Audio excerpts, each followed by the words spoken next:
la PCA, Très bien. un binôme médecin-infirmière avec le docteur Julien Guérin et Stéphanie Mauboussin, qui est infirmière ressources douleurs à Saint-Antoine. Bonjour, en fait on a fait une séance fusionnée et on va plutôt faire une présentation globale où on interviendra tous les deux. Bonjour à toutes et à tous. Donc effectivement, nous avons été sollicités pour vous présenter la PCA, ou autrement dit l'analgésie contrôlée par le patient, ou l'analgésie autocontrôlée par le patient. Alors, qu'est-ce que la PCA?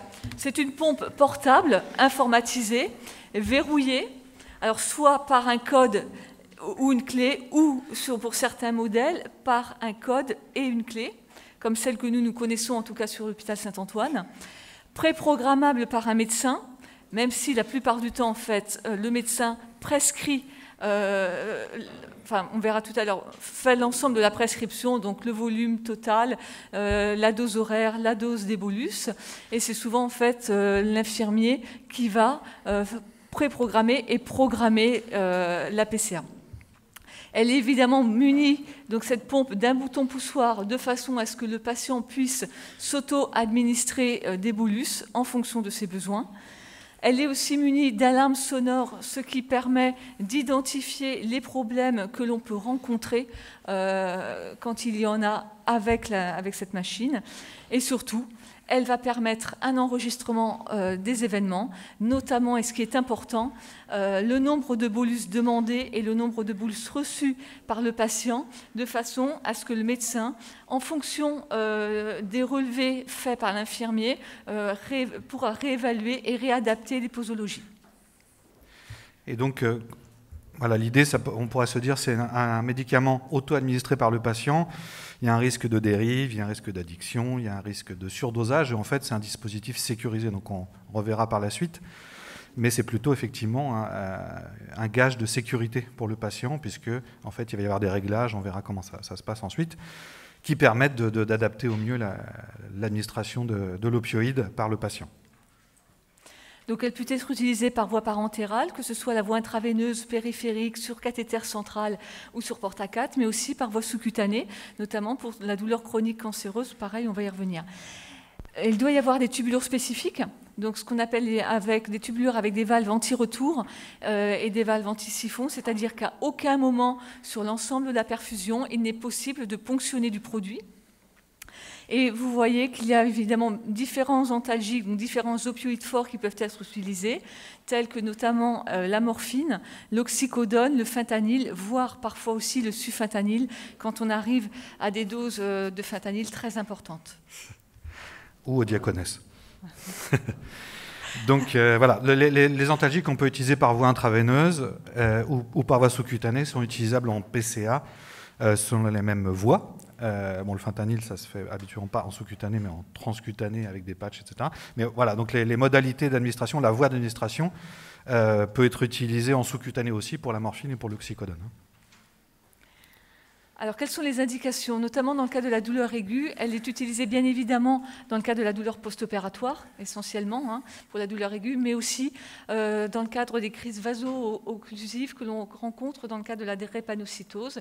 Mais comme vous le voyez, la PCA, la plupart du temps, dans la grande majorité des cas pour la douleur aiguë, est utilisée en mode bolus seul, ce qui n'est pas le cas dans le cadre de la douleur chronique cancéreuse, puisqu'on va utiliser le mode bolus plus le mode continu pour assurer une stabilité analgésique du patient.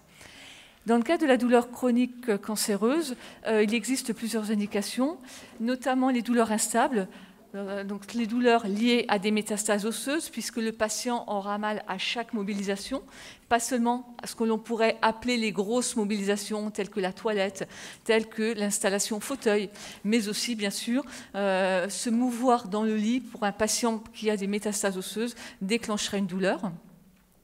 Elle peut être aussi utilisée dans le cadre en présence de troubles digestifs, tels que les nausées, les vomissements, l'occlusion ou la subocclusion, qu'on peut rencontrer dans le cadre de la carcinose péritonéale. Elle peut être aussi utilisée dans le cas de la douleur provoquée par les soins, ce qui permettra aux patients d'anticiper sur cette douleur, mais aussi dans le cadre d'un retour au domicile. Dans la plupart des cas, c'est une PCA qui va être posée au patient, parce que vous imaginez bien que pour une douleur chronique cancéreuse, une infirmière libérale ou une infirmière de l'hospitalisation à domicile ne pourra pas passer toutes les 2 heures pour faire une injection de bolus. Voilà, donc l'avantage aussi, hein, c'est d'avoir un dispositif déjà installé qui permet de faire des bolus. Alors, tout le monde a cette expérience clinique, j'imagine, qu'effectivement le bolus, il faut, quand il n'est pas sur une PCA, il faut préparer la dose, etc., l'administrer au patient, ça prend un certain temps. L'avantage là, c'est de gagner aussi du temps pour le patient.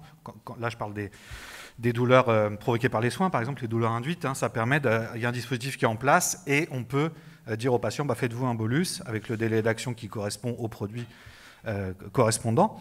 Et ça permet d'avoir un dispositif en place. Et s'il y a des soins répétés dans la journée, d'avoir un dispositif positionné et le patient peut se faire son bolus rapidement avec un délai court donc de réponse et le délai d'action qui dépend du produit, évidemment. Donc il y a de nombreux avantages à la PCA. Peut-être que ceux qui l'ont utilisé ou qui l'utilisent dans la salle l'ont remarqué. Notamment, ça va procurer une autonomie au patient. Le patient va être aussi acteur et actif dans sa prise en charge. Voilà. Il va procurer, ce que je vous disais, une stabilité analgésique, hein, puisque le patient, effectivement, comme vous le disait le docteur Guérin, il ne va pas attendre que vous accédiez à sa demande, que vous vous enquériez après de sa demande et que vous alliez chercher le produit, le préparer et revenir dans sa chambre. C'est aussi une excellente méthode pour la maîtrise de tous les accès douloureux, tous les pics douloureux que peut avoir un patient au cours de sa maladie. C'est une méthode sûre, ou je dirais relativement sûre. Pourquoi relativement sûre? Parce qu'on s'est rendu compte, notamment nous sur à la PHP, lorsque on avait l'ancien modèle, que le code s'était retrouvé sur Internet. Donc, pour que la méthode soit vraiment sûre, je vous encourage à changer les codes des machines régulièrement dans l'hôpital où vous travaillez. Voilà. Et la bibliographie que vous trouverez à la fin du diaporama montre une grande satisfaction pour les patients. L'autre avantage de la voie, notamment pour la voie intraveineuse, c'est bien évidemment la rapidité d'action, hein, puisqu'on est environ sur 10 minutes, environ en moyenne, de délai d'action pour la voie intraveineuse, et que pour la titration, c'est une voie recommandée par les groupes d'experts, les standards options recommandations. Donc bien évidemment, quand on a un produit à délai d'action brève, hein, les délais Péros étant plus longs, par exemple pour la morphine, hein, étant classiquement retenu, on retient 45 minutes le pic maximal, mais ça commence à agir avant.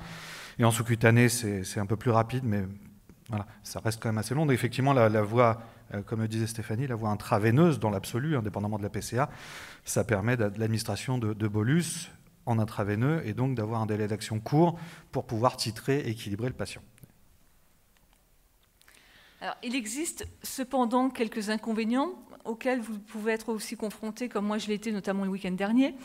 Il faut qu'il y ait vraiment une infrastructure solide et une organisation solide. Pourquoi? Car la plupart des pompes peuvent fonctionner sur pile et sur batterie, sauf qu'au fil du temps, les batteries se perdent, ou alors les batteries ne sont pas remises à charger. Elles sont donc, on les utilise donc sur pile, elles sont pourvoyeuses de piles, et surtout par pitié pour les patients, lorsque vous instaurez une PCA, pensez à prévoir des piles de rechange. Par exemple, c'est ce qui ne s'est pas produit dans l'un des services de l'hôpital ce week-end. Il a fallu que les soignants traversent tout l'hôpital pour aller chercher des piles dans un autre service. Les précautions d'emploi, que ce soit pour la voie sous-cutanée ou la voie intraveineuse, je dirais, ne sont pas propres à la PCA, mais à toute perfusion. Donc pour la voie sous-cutanée, il faut bien évidemment changer le site d'injection régulièrement, on dit toutes les 48 à 72 heures, en tout cas surveiller s'il n'y a pas d'inflammation locale, éviter les volumes trop importants, tout en sachant qu'on accepte quand même jusqu'à 500 ml par 24 heures. Et quant à la voie intraveineuse, pareil, il faut une asepsie et une purge rigoureuse. La plupart des machines, en fait, vous proposent de purger la machine dès la fin de la programmation. Il faut prévoir une veine spécifique ou bien une valve, une voie d'abord avec une valve anti-retour, une perfusion avec une valve anti-retour. Attention aussi pour les patients douloureux chroniques cancéreux, il n'est pas rare qu'ils ont beaucoup de produits sur une même perfusion. Et quand il y a notamment des grosses molécules telles qu'une nutrition parentérale ou une transfusion sanguine, il peut y avoir une rupture de rythme quand il y a l'association de plusieurs produits. Donc à surveiller. Et attention aussi aux incompatibilités. Il a été rapporté des risques de précipitation ou des phénomènes de précipitation entre le 5-FU, qui est une chimiothérapie, et les opioïdes forts. Donc à surveiller. Et juste une petite précision pour le reste sous-cutané, hein, pour les prescripteurs ou les soignants. Les bolus, hein, comme ils sont administrés en sous-cutané, le délai d'action du bolus, il sera celui d'un bolus sous-cutané. Donc il faut en tenir compte. Quand on fait les réglages de la PCA, vous avez un délai d'action qui est plus long, qui est effectivement en IV entre 5 et 10 minutes pour la morphine, par exemple, en sous-cutané qui est plus important, classiquement 20 minutes. Donc ça n'a pas tellement de sens, par exemple, pour les réglages, de mettre de la sous-cutanée avec des délais des périodes d'interdiction entre 2 bolus de 10 minutes. Il faut se méfier de ça parce que le patient risque de s'administrer trop de bolus avec un délai d'action qui est supérieur à la période réfractaire. Voilà. Et en IV, évidemment, mettre une période réfractaire inférieure à 5 minutes, ça n'aurait pas de sens non plus, puisque le délai d'action de la morphine, alors le fentanyl c'est plus rapide par exemple, mais prenons l'exemple de la morphine, le patient risque de s'administrer trop de morphine avec un délai d'action qui est inférieur au délai d'action, une période d'interdiction inférieure au délai d'action. C'est d'ailleurs le cas pour les titrations aux urgences, hein, c'est un peu en train de changer, je pense que les habitudes changent, mais de faire des titrations toutes les 2 minutes, ça n'a pas tellement de sens avec un produit qui a un délai d'action de 5 minutes. Hein. On risque d'administrer 2 voire 3 fois la dose aux patients, donc c'est le cas aussi pour la PCA. Alors, il existe quelques incidents de parcours, voire quelques accidents, donc, notamment des erreurs de programmation. Mais je dirais que ça relève de la surveillance de chaque équipe. À partir du moment où vous prenez en charge un patient un matin ou une après-midi ou une nuit, même si ce n'est pas vous qui avez instauré la PCA, il en est de notre responsabilité, soit infirmier, de vérifier la programmation.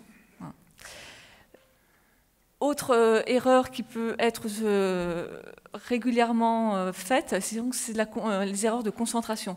Pourquoi? Parce que hormis les infirmiers anesthésistes, nous les infirmiers diplômés d'État, les infirmiers DE, nous ne sommes pas habitués à réfléchir en termes de concentration.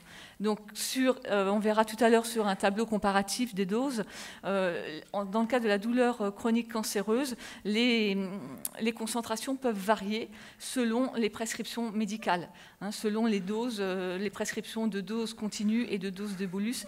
Donc ça demande une certaine gymnastique. Et que même si effectivement il y a des protocoles, la prise en charge des patients qui relèvent d'une douleur cancéreuse est quand même la plupart du temps individualisée, et à mon sens doit rester individualisée, parce que les protocoles, ça a quand même un biais, c'est qu'on est quand même parfois dans la routine. Et on se doit de vérifier aussi donc, la concentration. Pourquoi? Parce que dans le cas de la douleur chronique cancéreuse, on est, comme vous le verrez, sur des doses très importantes. Et doses très importantes signifie ordonnance nominative de stupéfiants.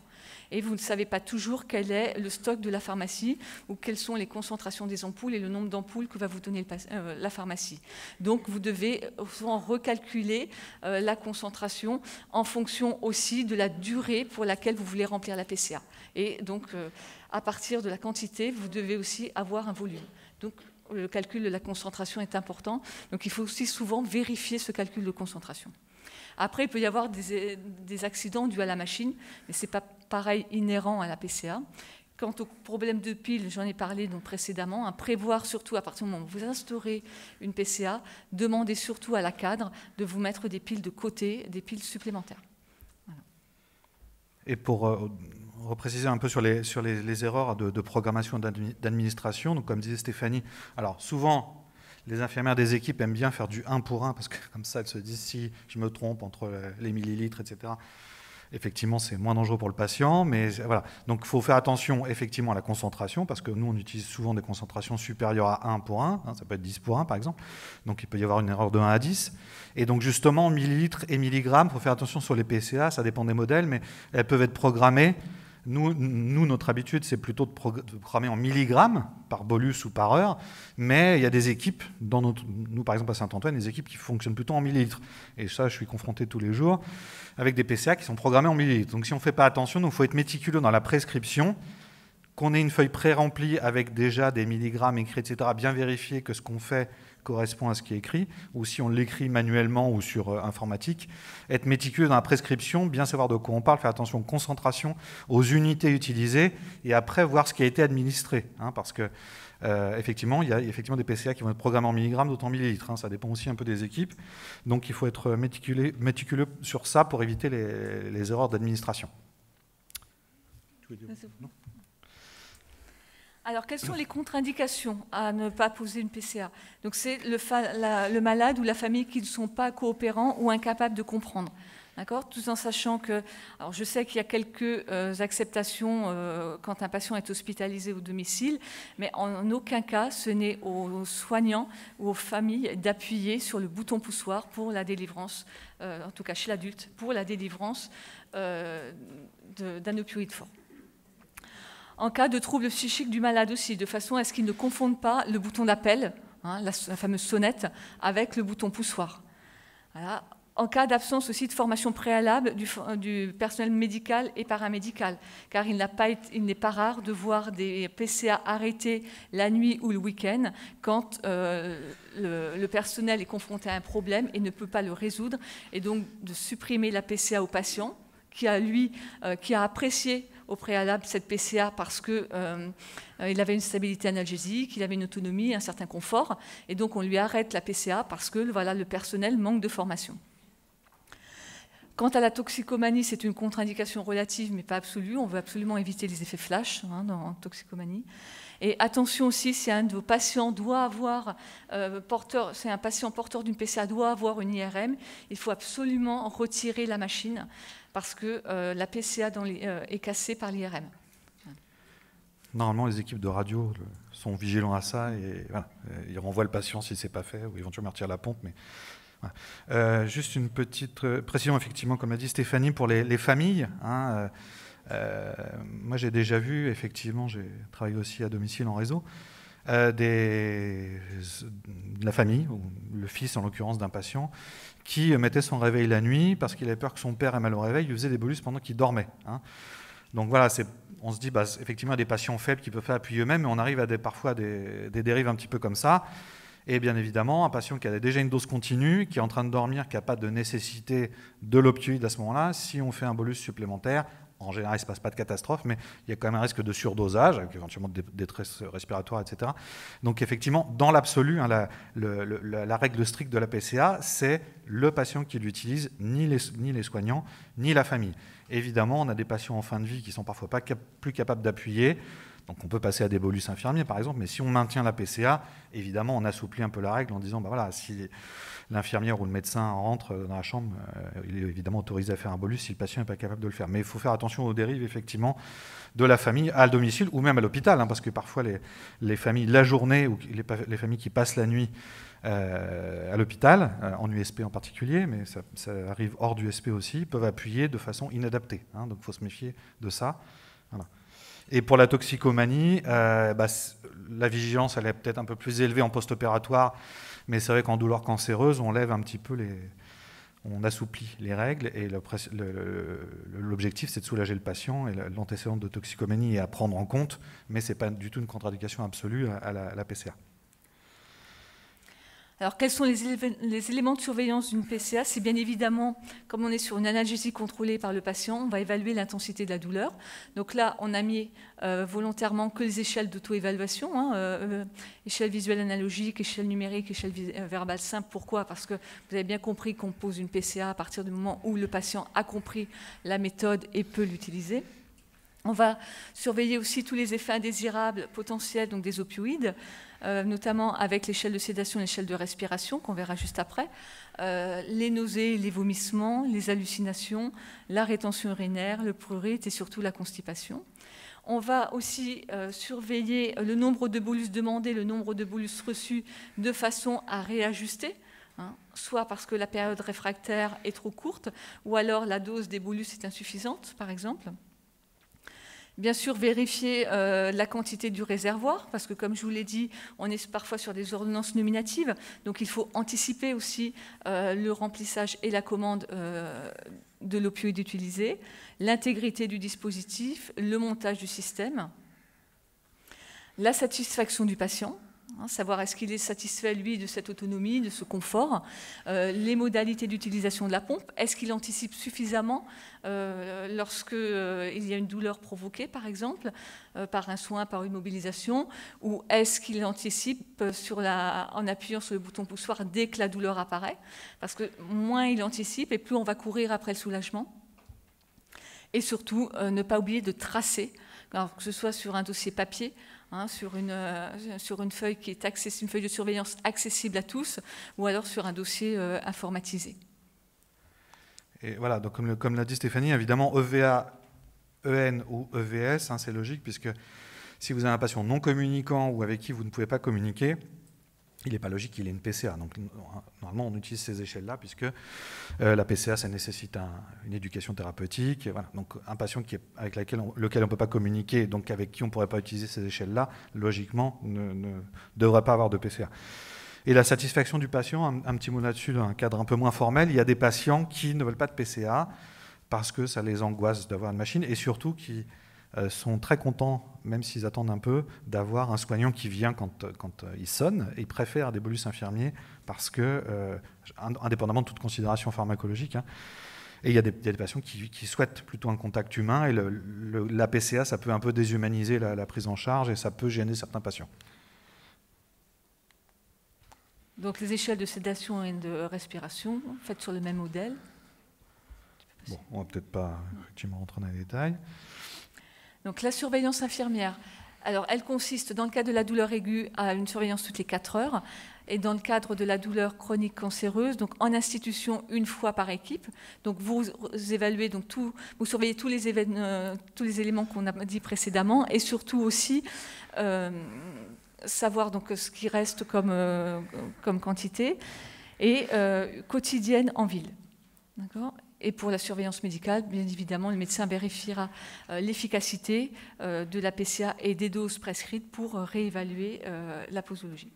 Et évidemment, c'est plutôt confortable d'avoir des relevés à heures régulières, par exemple tous les jours à 8 heures du matin, je ne sais pas, avec un relevé écrit, informatique ou papier, et une remise à zéro des bolus de la pompe, parce que, effectivement, ça dépend des modèles de machines qu'on utilise. Parfois, on n'a pas de relevé pendant 6 jours. Moi, par exemple, notre équipe, on intervient à J6 et on se retrouve avec une dose cumulée sur 6 jours, avec pas forcément le détail de tous les bolus, etc. Et c'est assez ininterprétable. On a une dose sur 6 jours, ce qui ne veut pas dire grand-chose, parce que le patient a pu consommer beaucoup au début, moins, etc. Donc effectivement, l'idéal, c'est de faire des relevés réguliers avec une traçabilité, avec des remises à zéro, et que ça soit accessible, parce que les machines, même s'il y a des historiques, etc., un peu détaillés, c'est un peu compliqué parfois de récupérer les données, et donc d'interpréter, de réadapter les posologies. Donc l'intérêt, c'est de faire des relevés réguliers, des remises à zéro des bolus, ou alors aussi un grand classique, c'est le changement de réservoir ou la remise à zéro de la pompe, 1 heure après que l'équipe douleur passe, par exemple, et donc personne n'a noté, tout est remis à zéro, on n'a accès à rien, ni les bolus, ni rien. Donc vraiment l'intérêt de noter, c'est pour le patient, pour pouvoir évaluer ses besoins en antalgique. Donc l'autre but de la PCA, c'est d'obtenir une analgésie maximale avec le minimum d'effets secondaires, puisqu'on a cette stabilité analgésique donc, tout au long de la journée. Donc, on peut aussi poser une PCA, donc, comme je vous le disais, dans le cadre d'un retour au domicile, et souvent le patient peut avoir un traitement PEROS avant la pose de la PCA. Et donc en pratique, alors il y a plusieurs écoles. Quand on veut passer de la voie orale à la voie sous-cutanée, on va diviser par 2 la dose de la voie orale. Donc si vous avez un patient qui a 200 mg de Skénan jour, on sera, donc sans les interdoses, à 100 mg en intraveineux, en sous-cutané, pardon, de morphine par exemple, mais aussi, en tout cas pour l'école, enfin pour Saint-Antoine, à l'hôpital Saint-Antoine, on est à la même école que pour la voie sous-cutanée avec la voie intraveineuse. On va aussi donc diviser par 2 la dose quotidienne per os pour la voie intraveineuse. Je sais, enfin, certaines écoles divisent par 3. Nous, on est un petit peu moins frileux, on va dire, à Saint-Antoine. Et puis voilà, l'intérêt, pour bien comprendre l'intérêt de la PCA de faire des petits bolus, on va revenir sur les posologies, c'est qu'en fait, voilà, les patients ont des besoins qui sont variables selon les patients et selon les excès douloureux, mais parfois on tape un grand coup sur la douleur avec une dose qui est supérieure aux besoins du patient. L'intérêt de la PCA, c'est d'y aller par petites doses, rapprochées, avec des délais brefs, vous avez une courbe de la douleur et on fait des escaliers. Plus les escaliers sont petits, ça veut dire des délais brefs d'action et puis des bolus possibles, plus on colle à la courbe. Si on donne une grosse dose d'opioïdes, on va casser la douleur, mais on va aussi casser le patient qui va être endormi. Donc l'intérêt de la PCA, c'est d'y aller par petites touches pour suivre au plus près le profil douloureux. C'est surtout ça l'intérêt principal de la PCA, ce qui permet d'avoir une meilleure analgésie voilà, et minimum d'effets secondaires, en particulier grâce à ça, puisque vous collez le plus possible à la courbe de la douleur, alors que si on met des bolus très importants, mais moins souvent, on va à un patient qui risque potentiellement d'être somnolent à un moment donné, puis douloureux à un autre moment, en lui disant non, là, ce n'est pas le moment de votre bolus, vous l'avez déjà eu. De la PCA, l'idée, c'est de suivre au plus près la courbe. Avec des petites touches de bolus, on se rapproche le plus possible d'une courbe de douleur.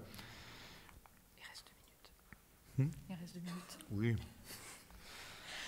Alors, donc voilà un tableau comparatif d'une programmation. Vous voyez que dans le cas de la douleur aiguë et dans le cas de la douleur cancéreuse, on n'est pas du tout sur les mêmes doses et sur les mêmes concentrations. Non. Après, les doses de bolus, c'est indicatif, mais effectivement, en douleur cancéreuse, le réglage de base, c'est pareil, variable selon les écoles. On part plutôt de bolus à la dose horaire. Et évidemment, il y a plein d'exceptions. Et on peut être amené à mettre 2-3 fois la dose horaire des bolus en fonction de la titration du patient et puis de l'évolution du profil douloureux. Et la période réfractaire, elle ne doit pas être inférieure à 5 minutes pour la morphine, puisque c'est le délai d'action. Donc, souvent, les anesthésistes mettent souvent 7 minutes, chez nous en tout cas. Et puis, ça peut être plus, ça peut être 10 ou 15 minutes. Et en douleur cancéreuse, on utilise effectivement souvent des délais des périodes réfractaires plutôt supérieures à 10 minutes. Donc, la prescription, la plupart du temps, en fait, elle ne comporte... Théoriquement, elle doit comporter la dose totale d'opioïdes forts, le volume total en millilitres, la concentration, mais le médecin va juste vous donner en fait la perfusion continue en milligrammes par heure, la posologie du bolus, qui est pour la douleur cancéreuse, comme vous l'avez vu, la plupart du temps équivalente à la dose horaire, et le nombre de bolus autorisés par heure, ainsi que la période réfractaire. Et c'est nous, infirmiers, qui, en fonction de la durée pour laquelle on veut poser la PCA, qui allons devoir calculer la dose totale d'opioïdes forts en milligrammes, ainsi que le volume, et donc de là va découler la concentration. Donc en fait, voilà, en douleur cancéreuse, par exemple, en général, on détermine en premier la dose horaire. Par exemple, si on fait une équivalence avec des traitements Péros, qui peuvent être variables selon les équipes, mais on calcule notre dose des 24 heures, ensuite on en déduit une dose horaire, ensuite les bolus qu'on met à la dose horaire ou pas, mais de base on va plutôt mettre ça, et puis ensuite on voit quelle est la quantité, on voit combien de bolus sont utilisés par heure, et puis on prévoit la quantité maximale. Par exemple, si vous avez 5 mg, on va faire simple, on va faire 1 mg heure, des bolus de 1 mg, si on utilise 3 bolus par heure, ça veut dire que le patient peut recevoir 4 mg, la dose horaire plus les 3 mg, donc ça fait 4 mg heure. D'accord ? Donc on sait que le patient, au maximum, il peut recevoir 96 mg par 24 heures, 4 fois 24. Ça permet d'avoir une idée. On se dit, tiens, il va recevoir maximum 100 mg par 24 heures. Et si on veut faire un réservoir de 5 jours, par exemple, on va se dire, ah voilà, ça fait 500 mg. Ça, c'est la dose maximale. Donc ça permet de se projeter, de calculer parce qu'il faut faire souvent des ordonnances nominatives pour des grosses quantités d'opioïdes. Et donc ça permet de demander à la pharmacie la dose totale et de prévoir la dose du réservoir. Et après, en fonction de la taille des réservoirs, ça dépend des pompes, il y en a qui ont seulement des réservoirs de 100 ml ou 250 ml, on va calculer, on n'a pas le temps d'entrer dans les détails là, mais on va calculer la dose totale, le volume disponible, et on en déduit une concentration, qui n'est pas forcément 1 pour 1. Donc c'est maximum 7 jours pour des raisons bactériologiques, on va dire, infectieuses. Souvent, nous on fait plutôt un peu moins, on fait plutôt 2 changements par semaine, donc tous les 3-4 jours. Et puis en réfléchissant aussi que les changements tombent de préférence pas les week-ends, parce que le week-end les équipes médicales sont un peu réduites, etc. Donc s'il y a des complications, c'est quand même plus facile à régler souvent les problèmes en semaine, donc on évite les changements les week-ends. Et donc après la préparation donc, de la PCA intervient donc l'éducation du patient, qui va bien évidemment nécessiter du temps, et donc l'autonomie à l'utilisation de la PCA va s'acquérir avec la maîtrise donc, de la technique. On va expliquer donc bien sûr le principe de la machine, son mode d'utilisation, la sécurité, rassurer aussi le patient qu'il peut appuyer. Certes, le bolus est mémorisé, le bolus demandé, mais s'il est dans la période réfractaire, il n'y aura pas de délivrance de bolus. Et la demande n'est pas mémorisée, c'est-à-dire que lorsque on n'est plus dans la période réfractaire, même si le patient a appuyé durant cette période réfractaire, il devra réappuyer pour avoir un nouveau bolus. Voilà. Mais la machine le note, vous avez sur les... Vous avez en général, ça dépend pareil des machines, mais vous avez sur un graphique d'administration, vous avez le nombre de bolus demandés, le nombre de bolus reçus, et vous avez souvent un histogramme avec, ça dépend encore une fois des machines, ça peut être des couleurs ou c'est plein ou vide, et vous voyez, ça va s'empiler sur une période horaire, et vous pouvez voir qu'un patient, par exemple, il a appuyé 4 fois, il a reçu un bolus, et puis ensuite il a fait 3 bolus vide, dans le blanc, dans le sens, il n'en a pas reçu. Donc ça, nous on le voit sur le graphique des machines, mais le patient effectivement doit appuyer après, il n'appuie pas par anticipation. Et donc ne pas hésiter à renouveler les explications, surtout quand il y a auprès de la famille et auprès du patient aussi, quand la PCA est posée en vue d'un retour au domicile. Et juste un tout petit mot pour l'HAD, la morphine c'est en délivrance, ça c'est plus pour les prescripteurs, mais aussi pour l'organisation. La morphine en délivrance hospitalière, mais aussi en officine. On peut avoir de la morphine injectable. L'oxycodone injectable, ce n'est pas le cas, c'est délivrance hospitalière ou HAD. Donc c'est bien à savoir parce qu'effectivement, pour anticiper, pour éviter les problèmes. Voilà, et donc pour finir, l'éducation a pour but aussi, comme je vous le disais, donc, de rendre le patient acteur de sa prise en charge, actif, qu'il soit actif dans sa prise en charge, d'anticiper les bolus, de différencier aussi la douleur de fond des accès douloureux, voilà, et donc d'adapter le nombre de bolus aussi en fonction de l'intensité douloureuse, et pour adapter la posologie ensuite. Et donc l'adaptation des posologies, c'est pareil, il y a moins de recommandations que sur les traitements Péros, où par exemple on dit que voilà, un patient qui a de la morphine Péros, qui prend au-delà de 3 interdoses, donc 4, 5, 6 interdoses, on va intégrer les interdoses. Donc pour les PCA, je pense qu'on ne fait pas forcément tous la même chose, mais quand on calcule les équivalences, ça fait à peu près si on a une PCA avec un bolus horaire, à la dose horaire, moi personnellement je prends la limite d'à peu près 12 bolus. C'est plus petit, je ne fais pas les calculs, mais vous calculerez dans vos têtes ou par écrit par rapport à des doses Péros, mais l'équivalent, ça sera à peu près 12, 4 interdoses, ça fait à peu près comme 12 bolus.